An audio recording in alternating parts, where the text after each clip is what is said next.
Mistiki Santa. Ajaran mistik budi luhur agama leluhur Nusantara tasawuf jati Sunda. Rekod muli ke jati, mulang ke asal. Perjalanan mistik kembali ke dalam diri, pulang ke asal sejatinya diri. Kembali ke jati diri Nusantara, jati diri tataran Sunda. Tasawuf jati Sunda, terekod muli ke jati, mulang ke asal. Perjalanan mistik Santa.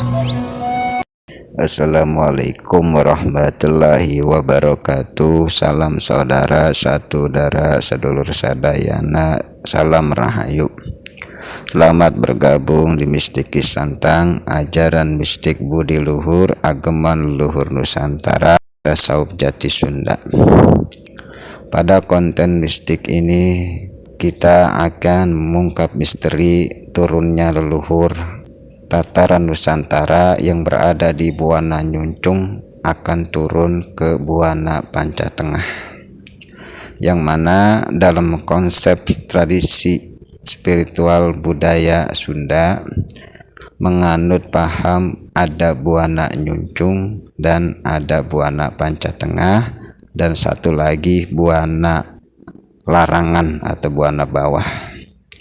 Buana Nyuncung itu buana alam tempat leluhur-leluhur kita yang semasa hidupnya memang sudah terbangun kesadaran leluhurnya. Oleh karena itu dikatakan leluhur karena masa hidupnya, selagi hidupnya sudah terbangun kesadaran budi luhurnya. Keberadaannya di alam Buana Nyuncung itu memiliki kebebasan untuk turun ke Buana Panca Tengah, tempat manusia, jin, dan makhluk hidup lainnya berada. Tujuannya untuk apa? Untuk membimbing anak keturunannya agar terbangun kesadaran budi luhurnya. Oleh karena itu, nanti di tahun 2025 dalam pandangan Mistiki Santang, leluhur kita banyak yang turun untuk membimbing kita semua.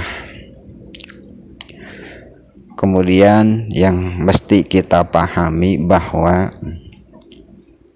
mengaktifkan Nur Muhammad di dalam diri kita, mengaktifkan cahaya kesadaran yang terpuji di dalam diri kita, bagian daripada sunnah kenabian, yang mana 124.000 para nabi misinya sama, yaitu membawa ajaran budi luhur, ajaran Nur Muhammad, kesadaran yang tinggi lagi terpuji, kesadaran memuji Tuhan Yang Maha Esa, atau membawa agama tauhid. Semuanya sama.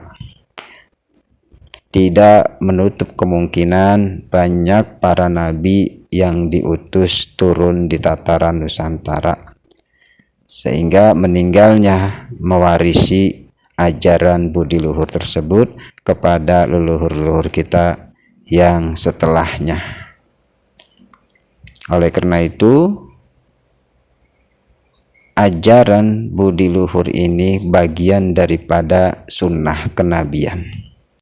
Apa itu sunnah kenabian? Yaitu mengasah ke dalam diri, membersihkan hati kita dari sifat-sifat yang tercela, menghidupkan jiwa kita yang masih terikat tergantung kepada perkara urusan dunia kita.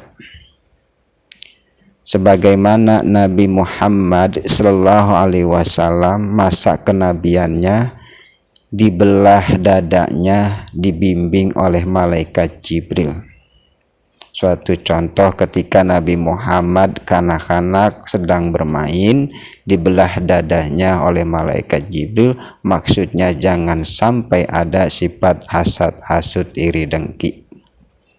Kemudian ketika Mi'raj, Nabi Muhammad Sallallahu Alaihi Wasallam mengalami goncangan jiwanya ketika meninggal istri dan pamannya, jiwanya gelisah Dan ketika itu dibelah oleh malaikat Jibril, diisi dengan nur cahaya hikmah bimbingan, sehingga Nabi Muhammad bisa mi'raj ke Sidratul Muntaha, kesadaran yang paling tinggi terpuji, memandang wajah Allah.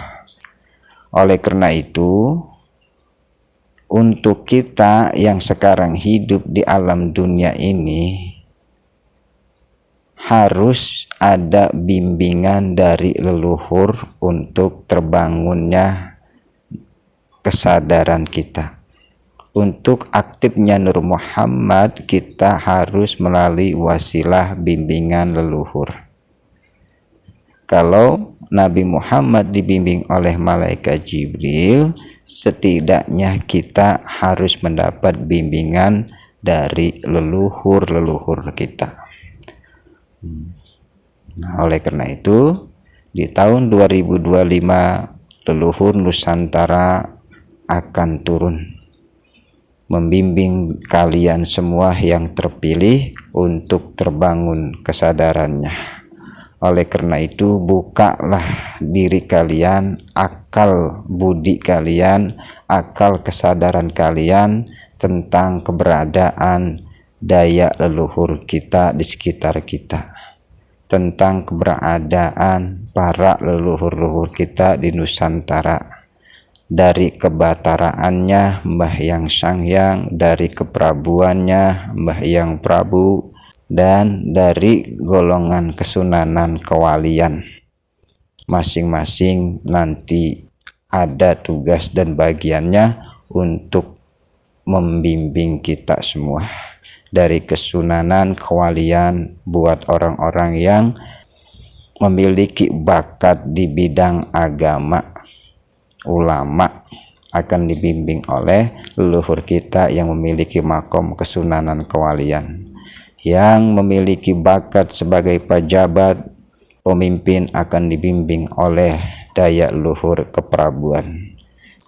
Begitulah kira-kira gambaran untuk kebangkitan Nusantara diawali dengan kebangkitan ajaran budinya, tujuannya untuk membangun pondasi spiritualnya tentang kesadaran Tuhan Yang Maha Esa yang menjadi sila pertama Pancasila Ketuhanan Yang Maha Esa.